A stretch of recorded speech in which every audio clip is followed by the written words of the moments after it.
Definisi kebijakan. Proses analisis kebijakan adalah serangkaian aktivitas intelektual yang dilakukan di dalam proses kegiatan yang pada dasarnya bersifat politis. Aktivitas politis tersebut dijelaskan sebagai proses pembuatan kebijakan dan divisualisasikan sebagai serangkaian tahap yang saling bergantung dan diatur menurut aturan.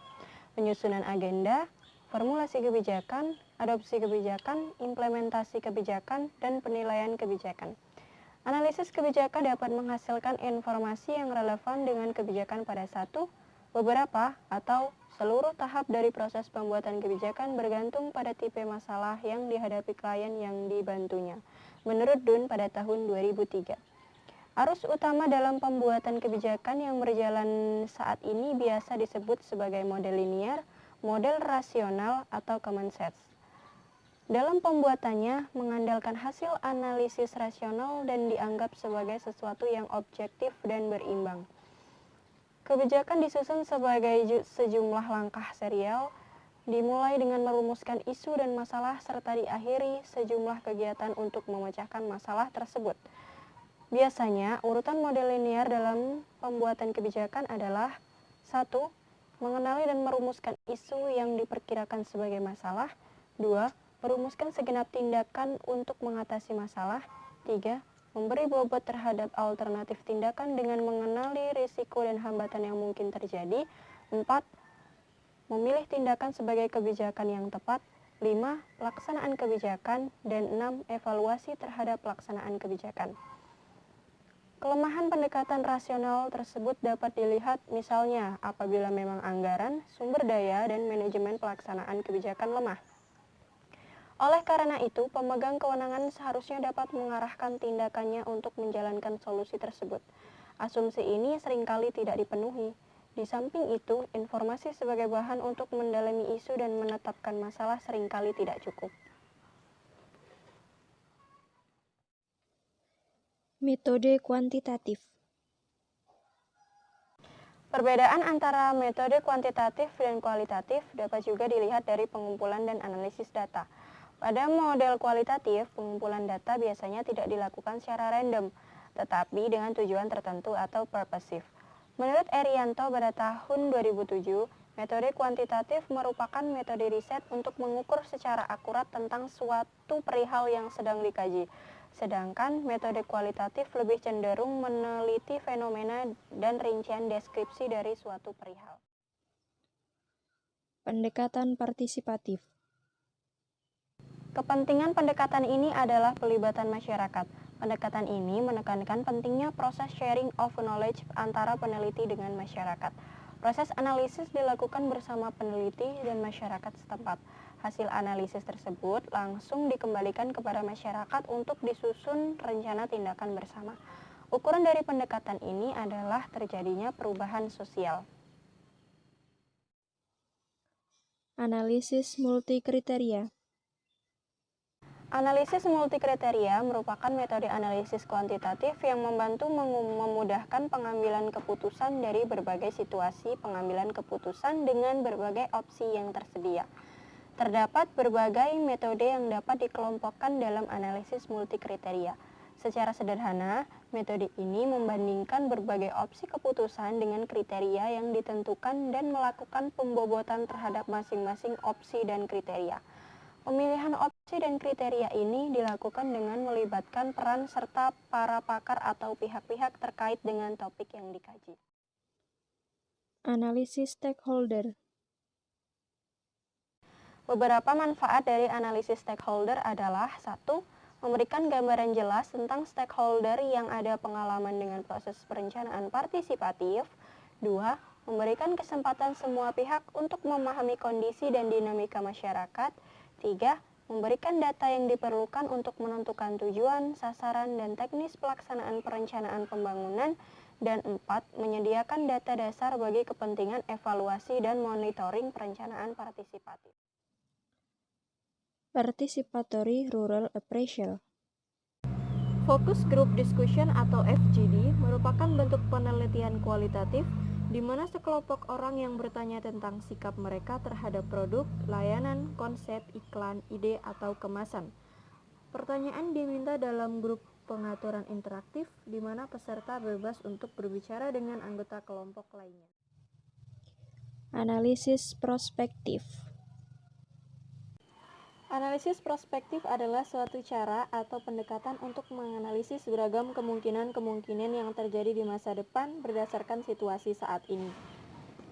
Tujuan dari analisis ini adalah 1. Untuk mendefinisikan tujuan pembangunan jangka panjang dari sistem yang dipelajari. 2. Untuk menentukan strategi yang akan diikuti agar sistem mencapai tujuan. Analytical hierarchy process. AHP merupakan salah satu model pengambilan keputusan multikriteria yang dapat membantu kerangka berpikir manusia, di mana faktor logika, pengalaman pengetahuan, emosi, dan rasa dioptimasikan ke dalam suatu proses sistematis. Trade-off analysis. TOA merupakan sebuah proses di mana stakeholder dilibatkan untuk mempertimbangkan strategi-strategi pengelolaan yang berbeda dan secara tegas menentukan prioritas kegiatan. Proses ini membutuhkan informasi untuk dapat menjawab pertanyaan stakeholder mengenai dampak dari setiap kegiatan yang berbeda terhadap sumber daya yang dipermasalahkan. Multidimensional scaling atau MDS. Metode MDS dapat memotret tingkat keberlanjutan pembangunan pada saat ini, atau existing condition, yang dilihat dari semua dimensi pembangunan. Berdasarkan hasil pengamatan lapangan, hasil perhitungan atau analisis ataupun data sekunder yang tersedia, maka setiap atribut diberikan skor atau peringkat yang mencerminkan keberlanjutan dari dimensi pembangunan yang bersangkutan. Paradigma pembangunan berkelanjutan. Pembangunan berkelanjutan didefinisikan sebagai pembangunan yang dapat memenuhi kebutuhan generasi sekarang tanpa mengorbankan generasi yang akan datang untuk dapat memenuhi kebutuhannya. Implementasi konsep pembangunan berkelanjutan telah diterapkan pada banyak negara dan oleh berbagai lembaga dengan mengembangkan indikator keberlanjutan, antara lain Center for International Forestry Research atau CIFOR, mengembangkan sistem pembangunan kehutanan berkelanjutan dengan mengintegrasikan aspek ekologi, ekonomi, sosial, dan kelembagaan. Konsepsi pengembangan wilayah. Pendekatan wilayah dalam pelaksanaan pembangunan, khususnya dalam kaitan dengan pelaksanaan otonomi daerah, menjadi signifikan karena kondisi sosial ekonomi, budaya, dan geografis antara satu wilayah berbeda dengan wilayah lainnya. Melalui pendekatan wilayah, upaya pembangunan dapat dilaksanakan untuk memacu pembangunan sosial ekonomi, mengurangi kesenjangan ekonomi, dan menjaga kelestarian lingkungan pada suatu wilayah tertentu. Sistem pendukung keputusan. 3 pola pikir dasar yang menjadi pegangan dalam pendekatan sistem yaitu 1. Sibernetik yaitu orientasi pada tujuan. Tujuan ini diperoleh melalui analisis kebutuhan atau needs atau interest assessment. 2. Holistis yaitu cara pandang yang utuh menyeluruh terhadap totalitas sistem. Dan 3. Efektif, di mana dipentingkan hasil guna yang operasional serta dapat dilaksanakan bukan sekedar pendalaman teoritis. Kebijakan publik. Kebijakan publik atau public policy didefinisikan oleh Robert Ecclestone pada tahun 1971 sebagai hubungan suatu unit pemerintah dengan lingkungan. Tujuan dari analisis kebijakan adalah menganalisis dan mencari alternatif kebijakan yang dapat dipakai sebagai dasar pengambilan keputusan bagi penentu kebijakan. Menurut Dunn pada tahun 2000, membedakan 3 bentuk utama analisis kebijakan publik sebagai berikut. 1. Analisis kebijakan prospektif. 2. Analisis kebijakan retrospektif. Dan 3. Analisis kebijakan yang terintegrasi. Formulasi kebijakan. Formulasi kebijakan menurut Lester dan Stewart pada tahun 2000 adalah suatu tahap dalam proses kebijakan yang dapat diterima dan relevan dengan tindakan untuk menangani masalah publik tertentu yang diidentifikasi dan ditetapkan menjadi undang-undang. Menurut Kartodiharjo pada tahun 2009, menjelaskan bahwa terdapat 3 tipe kekeliruan dalam analisis kebijakan yang menyangkut masalah dan situasi masalah sebagai berikut. 1. Problem resolving atau memecahkan kembali masalah dengan analisis ulang pemecahan masalah dari masalah yang sebenarnya telah ditetapkan dengan tepat. 2. Problem unsolving atau pementahan solusi masalah dengan membuang solusi karena kesalahan dalam penetapan masalah. Dan 3. Problem dissolving atau pementahan masalah dengan membuang masalah yang telah ditetapkan secara tidak tepat sementara solusi belum dijalankan. Pendekatan partisipatif. Partisipasi dapat didefinisikan sebagai bentuk keterlibatan dan keikutsertaan masyarakat secara aktif dan sukarela, baik karena alasan-alasan dari dalam dirinya maupun dari luar dirinya dalam keseluruhan proses kegiatan yang bersangkutan. Partisipasi berdasarkan tingkat keterlibatan masyarakat dibagi menjadi 4 tahap, yaitu 1. Mobilisasi, 2. Pengenalan partisipasi, 3. Pemberdayaan masyarakat, dan 4. Kemitraan.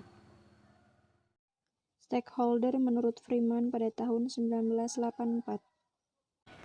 Mendefinisikan stakeholder sebagai kelompok atau individu yang dapat mempengaruhi dan atau dipengaruhi oleh suatu pencapaian tujuan tertentu. Stakeholder merupakan masyarakat yang memiliki daya untuk mengendalikan penggunaan sumber daya yang seolah-olah mereka tidak pernah terpengaruh. Tetapi kehidupannya dipengaruhi oleh perubahan penggunaan sumber daya tersebut. Stakeholder berbeda dengan pelaku atau aktor. Stakeholder adalah bagian yang secara langsung terkait dengan hasil kajian. Mereka menjadi pengguna di masa depan dari suatu hasil kajian. Sementara pelaku adalah semua masyarakat dalam suatu wilayah yang memainkan suatu peran dalam satu sektor tertentu.